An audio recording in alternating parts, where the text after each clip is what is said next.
Sir ನಮಸ್ತೆ. ನಮಸ್ಕಾರ sir, ಮೊದಲಿಗೆ ನೀರಿನ ಬಗ್ಗೆ ಇಲ್ಲಿ ಟ್ಯಾಂಕ್ ಮಾಡಿದ್ರ ಕೋಣಗಳಿಗೆ ಸ್ನಾನ ಮಾಡುತ್ತೆ, ಯಾವ ರೀತಿ ಇದು ಪ್ರೊಸೀಜರ್ ಇರುತ್ತೆ ಸರ್? ಇದು ನೋಡಿ, ಕೋಣಗಲ್ಲು ನಾವು ಇಲ್ಲಿಂದ ಇದು ಗಂತ ಅಂದರೆ ಸ್ಟಾರ್ಟಿಂಗ್ ಪಾಯಿಂಟ್. ಇಲ್ಲಿಂದ ನಾವು ಕೋಣಗಲ್ಲು ಮಂಜೋಟಿ ಆ ಕಡೆ ಎಂಡಿಂಗ್ ಪಾಯಿಂಟ್. ಅಲ್ಲಿಂದ ಕೋಣಗಲ್ಲು ಓಟ ಮಾಡಿ ಅಲ್ಲಿಂದ ಈ ಕಡೆ ಬರಲಿಕ್ಕೆ ನಾವು ಒಂದು ಪ್ಯಾಸೇಜ್ ಮಾಡ್ತೀವಿ. ಅಂದ್ರೆ ಕೋಣಗಲ್ಲು ಓಟ ಆದಮೇಲೆ ಪ್ಯಾಸೇಜ್ ಪ್ಯಾಸೇಜಲ್ಲಿ ಬರುತ್ತವೆ. ಇಲ್ಲಿ ಬಂದು ಅದಕ್ಕೆ ನೀರು ಹಾಕೋ ಒಂದು ಕ್ರಮ ಇದೆ. ಯಾಕಂದರೆ ಕೋಣಗಳು ದಣಿದಿರ್ತವೆ, ಮತ್ತು ಓಟಗಾರರು ಕೂಡ ದಣಿದಿರ್ತಾರೆ, ಮತ್ತು ಅದರ ಜೊತೆ ರಕ್ಷಕರೆಲ್ಲ ಇರ್ತಾರೆ. ಅವರಿಗೆ ಸ್ವಲ್ಪ ನೀರು ಓಟಗಾರರಿಗೆ ಮತ್ತು ಕೋಣಗಳು ನೀರು ಹಾಕೋ ವ್ಯವಸ್ಥೆ. ಇಲ್ಲೊಂದು 4 ಜೊತೆ ಕೋಣಗಳು ನಿಲ್ಲಿಸುವಂಥ ವ್ಯವಸ್ಥೆ. ಒಂದು 60 ಫೀಟು 60 ಅಡಿ ಮತ್ತು 20 ಅಡಿಗೆ ಮಾಡಿದ್ದೇವೆ ನಾವು. ಇದು ಕೋಣಗಳು ನೀರು ಹಾಕಲಿಕ್ಕೆ. ಮತ್ತು ಇಲ್ಲಿ ಟ್ಯಾಂಕಿ ಮಾಡಿದ್ದೇವೆ. ನಮ್ಮ ಬೋರ್ವೆಲ್ನ ವ್ಯವಸ್ಥೆ ಇಲ್ಲಿದೆ ನೋಡಿ, ನೀರಿನ ವ್ಯವಸ್ಥೆ. ಅಲ್ಲಿಂದ ನೀರು ಬಂದು ಇಲ್ಲಿಗೆ ಟ್ಯಾಂಕಿಗೆ ಬೀಳುತ್ತೆ. ಇಲ್ಲಿ ರಕ್ಷಕರು ಮತ್ತು ಕೋಣಗಳಿಗೆ ಅದರ ಜೊತೆ ಇರುವವರು ನೀರು ತೆಗೆದು ಕೋಣಗಳಿಗೆ ಹಾಕುವಂಥ ವ್ಯವಸ್ಥೆ, ಮತ್ತು ಪೈಪಲ್ಲಿ ಕೂಡ ವ್ಯವಸ್ಥೆ ಮಾಡ್ತೀವಿ. ಯಾವ ರೀತಿ ಬೇಕೋ ಆ ರೀತಿ ಅವರು ಉಪಯೋಗಿಸ್ಕೊಳ್ಬೋದು. ಅದು ನೀರಿಂದ ಯಾವುದೇ ಕೊರತೆ ಇಲ್ಲ. ನೀರು ಯಾವುದು, ಯಾಕಂದ್ರೆ ನಮ್ಮ ಇಲ್ಲಿ ಒಂದು ಬೋರ್ ಇದೆ ನೋಡಿ, ಇದು 3 ಇಂಚಿಗೆ ಮೇಲೆ ಸಿಗುತ್ತೆ. ಅದೇ ವಿಶೇಷ ಅಂತ. ಹೌದು, ವಿಶೇಷ. ಯಾಕಂದ್ರೆ ದೇವರದ್ದು ನಮ್ಮದು ಸುಬ್ರಹ್ಮಣ್ಯನ ಒಂದು ಪ್ರಾರ್ಥನೆ ಮಾಡಿಕೊಂಡು ನಾವು ಬೋರ್ ತೆಗೆದದ್ದು. ಅದರ ಜೊತೆ ಇಲ್ಲಿ ಕೂಡ ನಮಗೆ ಬಹಳ ಅನುಕೂಲಕರ ವಾತಾವರಣ ಸೃಷ್ಟಿಯಾಗಿದೆ. ಫಸ್ಟಿಗೆ ಮೊದಲಿಗೆ ನಾವು ಬೋರ್ ತೆಗೆಯುವಾಗಲೇ ಅನುಕೂಲಕರ ವಾತಾವರಣ ಮೂಡಿ ಬಂದಿದೆ. ನೀರಿದ್ರೆ ಕಂಬಳ ಇಲ್ಲ, ನೀರಿಲ್ಲ ಅಂದ್ರೆ ಕಂಬಳ ಇಲ್ಲ. ನೀರಿಗೆ ಕಂಬಳ ಅಂದ್ರೆ ಕಂಬಳ ನೀರು ಮತ್ತೆ ಕೆಸರು ಬೇಕೇ ಬೇಕು. ಅದು ಬೆಂಗಳೂರಲ್ಲಿ ನೀರು ಸಿಕ್ಕಿದ್ರೆ ದೊಡ್ಡ ವಿಶೇಷ, ಪುಣ್ಯದ. ಯಾಕಂದ್ರೆ ಇಲ್ಲಿ ಮಾಮೂಲಿಯಾಗಿ ಬೆಂಗಳೂರು 1000 ಅಡಿ ಎಲ್ಲ ಹೋಗ್ಬೇಕು. ಅದು ನಮಗೆ 175 ಅಡಿಯಲ್ಲಿ ನಮಗೆ ನೀರು ಸ್ಟಾರ್ಟ್ ಆಗಿದೆ. ಮತ್ತೆ 360 ಅಡಿ ಬೇಕಾದಷ್ಟು ಸಿಕ್ಕಿದೆ. ಅದು 2 ಬೋರ್. ಅದೊಂದು ಒಂದು ಬೋರ್ ಅಲ್ಲಿದೆ ನೋಡಿ. ಒಂದು ಬೋರ್ ಆ ಕಡೆ, ಒಂದು ಬೋರ್ ಬಿಡುವ ಇಲ್ಲಿ ಸ್ಟಾರ್ಟಿಂಗ್ ಪಾಯಿಂಟ್ ಅಲ್ಲಿ, ಒಂದು ಮಂಜೋಟಿ ಪಾಯಿಂಟ್ ಅಲ್ಲಿ ಇದೆ. 2 ಬೋರನ್ನು ತೆಗೆದು 2 ಬೋರ್ ಯಥೇಚ್ಛವಾಗಿ ನೀರು ತೆಗೆದಿದ್ದೇವೆ.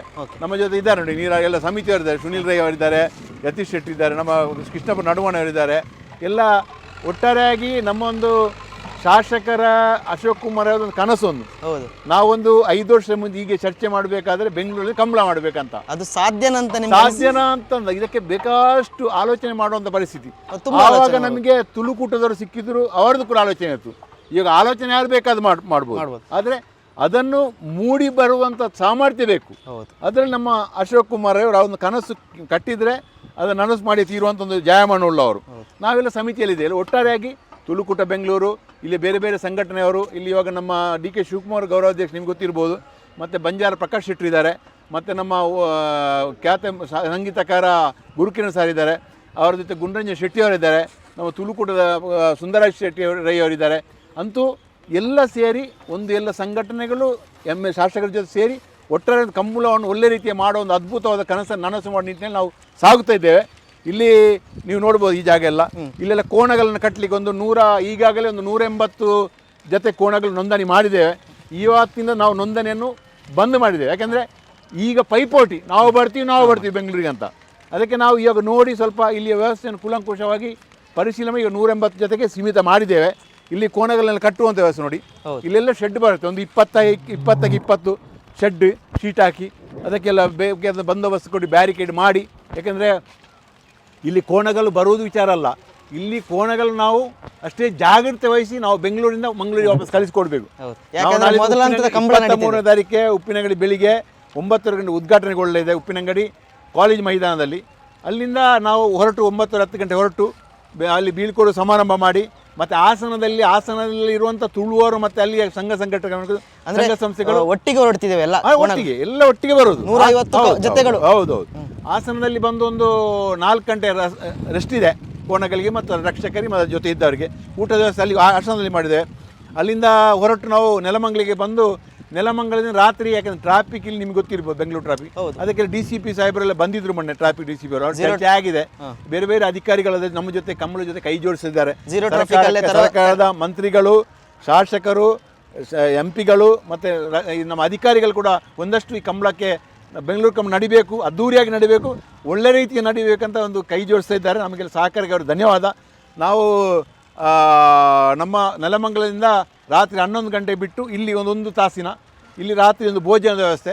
ಇಲ್ಲಿ ಕೋಣಗಳಿಗೆ ಆವತ್ತು ಒಂದು ದಿವಸ ರೆಸ್ಟ್ ಸಿಗುತ್ತೆ ನೋಡಿ, ರಾತ್ರಿ ಊಟ ಮಾಡಿ ಎಲ್ಲ ಕೋಣಗಳ ರೆಸ್ಟ್. ಮತ್ತು 25ನೇ ತಾರೀಕಿಗೆ ಬೆಳಿಗ್ಗೆ 10 ಗಂಟೆಗೆ ಉದ್ಘಾಟನೆಗೊಳ್ಳಿದೆ. ಮತ್ತು ಬೇರೆ ಬೇರೆ ವ್ಯವಸ್ಥೆಗಳು ನಾವು ಊರಲ್ಲಿ ಕೂಡ ಮಾಡಿದ್ದೇವೆ. ಊರಲ್ಲಿ ಒಂದು 4-5 ತಂಡ ಮಾಡಿ ನಾವು ಒಂದು ಹೊಸ ಶೈಲಿಯಲ್ಲಿ, ಸಾಂಪ್ರದಾಯಿಕ ಮತ್ತು ಜಾನಪದ ಶೈಲಿಯಲ್ಲಿ ಎಲೆ ಅಡಿಕೆ ಮತ್ತು ಎಲೆ ಮತ್ತು ವೀಳ್ಯದೆಲೆ ಮತ್ತು ಅಡಿಕೆ ಇಟ್ಟು ಒಂದು ಹರಿವಾಣ ಇಟ್ಟು ಒಂದು ಸಾಲ್ ಇಟ್ಟು ಕೋಣಗಲ್ಲ ಯಜಮಾನರು ಆಮಂತ್ರಿಸುವಂಥ ಕೆಲಸ ಕಾರ್ಯಗಳನ್ನೊಂದು ನಮ್ಮ ಗುಣಪಾಲ ಕಡಮ ನೇತೃತ್ವದಲ್ಲಿ, ರಾಜು ಶೆಟ್ಟಿ ನೇತೃತ್ವದಲ್ಲಿ ಮತ್ತು ನಮ್ಮ ಕಂಬಳ ಸಮಿತಿಯವರು ಎಲ್ಲ ಇದ್ದಾರೆ, ಅವ್ರ ನೇತೃತ್ವ ನಡೀತಾ ಇದೆ. ಈಗಾಗಲೇ ಭಾಳಷ್ಟು ಎಲ್ಲ ಮನೆ ಮನೆಗೆ ಹೋಗಿ ಆಮಂತ್ರಿಸ ಹೊಸ ಶೈಲಿಯಲ್ಲಿ ಮಾಡ್ತಾಯಿದ್ದೀವಿ ನಾವು. ಅದ್ರ ಜೊತೆ ನಮಗೆ ಬೇಕಾದಷ್ಟು ಇಲ್ಲಿ ಜವಾಬ್ದಾರಿಗಳಿವೆ. ಯಾಕಂದರೆ ಕೋಣಗಳು ಬರಬೇಕು, ರಕ್ಷಕರಿಗೆ ಒಂದು 3-4 ಸಾವಿರ ಜನ ರಕ್ಷಕರು ಬರ್ತಾರೆ, ಜೊತೆ ಒಂದು 21 ಜೊತೆ ಕೋಣದ ಜೊತೆ ಒಂದು 20 ಮಂದಿ ಇರ್ತಾರೆ ಮಾಮೂಲಿಯಾಗಿ. ಅವರಿಗೆ ಊಟದ ವ್ಯವಸ್ಥೆ ಮಾಡಬೇಕು. ಅದು ಊಟ ಯಾವ ಥರ ಆಗಬೇಕಂದ್ರೆ ಬೆಂಗಳೂರು ಶೈಲಿ ಊಟ ನಡೆಯೋದಿಲ್ಲ ಅವರಿಗೆ. ಬೆಳಿಗ್ಗಿನ ಒಂದು ಗಂಜಿ, ಪಲ್ಯ, ಮೊಸರು, ಉಪ್ಪಿನಕಾಯಿ, ಒಂದು ಸಾಂಪ್ರದಾಯಿಕ ಶೈಲಿ ಮತ್ತು ಕೃಷಿಗೆ ಹೊಂದಾಣಿಕೆ ಆಗೋ ಶೈಲಿ ಊಟ ಉಪಚಾರ ಮಾಡಬೇಕಾಗತ್ತೆ. ಮತ್ತು ಕೋಣಗಳ ಆಹಾರ ಯಾವ ರೀತಿ? ಕೋಣಗಳಲ್ಲಿ ಹುರುಳಿ, ಹುರುಳಿಯಲ್ಲಿ ಇಲ್ಲಿ ವ್ಯವಸ್ಥೆ ಮಾಡ್ತೀವಿ ನಾವು. ಹುರುಳಿಯೆಲ್ಲ ಬೇಯಿಸುವಂಥ ವ್ಯವಸ್ಥೆ ಕೂಡ ನಾವು ಮಾಡ್ತಾಯಿದ್ದೀವಿ. ಇಲ್ಲ ಯಾವುದೇ ರೀತಿಯಲ್ಲೂ ಯಾವುದೇ ತೊಂದರೆ ಆಗದ ರೀತಿಯಲ್ಲಿ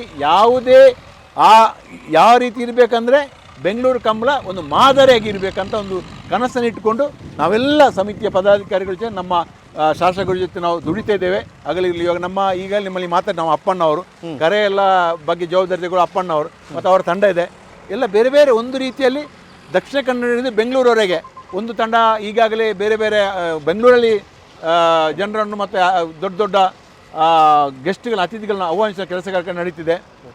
ಹೀಗೆ ಒಂದು ರೀತಿಯಲ್ಲಿ ಒಂದು ತಂಡವಾಗಿ ವಿವಿಧ ರೀತಿಯ ಜವಾಬ್ದಾರಿಗಳನ್ನು ತೆಗೊಂಡು ವಿವಿಧ ಕಾರ್ಯಕ್ರಮಗಳಲ್ಲಿ ತೊಡಗಿಸಿಕೊಂಡು ಈ ಕಂಬಳದ ಯಶಸ್ಸಿಗೆ ಹಗಲಿರಲು ದುಡಿತಿದ್ದಾರೆ. ಯಾಕೆಂದರೆ ಅದು ಯಾರು ಒಬ್ಬರಿಂದ ಆಗೋ ಕೆಲಸ ಅಲ್ಲ, ಎಲ್ಲ ತಂಡೋಪತಂಡವಾಗಿ ಮತ್ತು ಜವಾಬ್ದಾರಿಯುತವಾಗಿ. ನಾವು ಕೂಡ ಮಂಗಳೂರಲ್ಲಿ ಇದ್ದೀನಿ ನಾನು, ಆದರೆ ವಾರಕ್ಕೆ 4 ದಿವಸ ನಾವು ಇಲ್ಲಿರ್ತೀನಿ. ಇಲ್ಲಿ ಒಂದು ಕಂಬಳದ ವ್ಯವಸ್ಥೆ ನಾವು ಕೂಡ ಜವಾಬ್ದಾರಿ ತಗೊಂಡಿದ್ದೀವಿ. ಕರೆ ಮಾಡುವಂಥ ವ್ಯವಸ್ಥೆ, ಕೋಣಗಳನ್ನು ನಿಲ್ಲಿಸುವಂಥ ವ್ಯವಸ್ಥೆ. ಯಾಕೆಂದರೆ ಕಂಬಳದ ಅಭಿರುಚಿ ಇದ್ದವರು ಮಾತ್ರ ಅದನ್ನು ಮಾಡಲಿಕ್ಕೆ ಸಾಧ್ಯ. ಯಾರೋ ಒಬ್ಬರು ಬಂದು ಅದನ್ನು, ಯಾಕೆಂದರೆ ಕೋಣಗಳಿಗೆ ಮತ್ತು ಯಜಮಾನರಿಗೆ ಮತ್ತು ಕಂಬಳದ ನಂಟು ಅದು ಅನ್ಯೋನ್ಯತೆ ಬೇರೆ. ಅದರ ಟೇಸ್ಟ್, ಅದರ ಸವಿ ಗೊತ್ತಿದ್ದವರಿಗೆ ಮಾತ್ರ ಆಗುತ್ತೆ ಹೊರತು ಎಲ್ರಿಗೆ ಆಗೋದಿಲ್ಲ.